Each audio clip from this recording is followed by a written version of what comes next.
Hello, hello, namaste. What are the messages we need to hear today?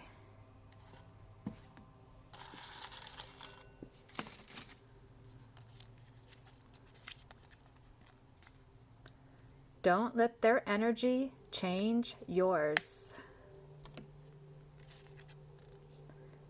The right path is not always the easiest one.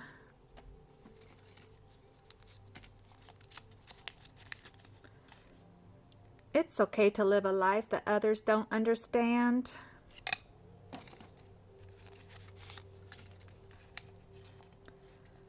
Don't worry about finding your soulmates. They will find you.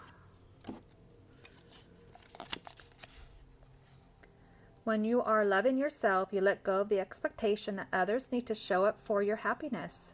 You create your own happiness. And the last one today. Encouraging someone to be entirely themselves is the loudest way to love them.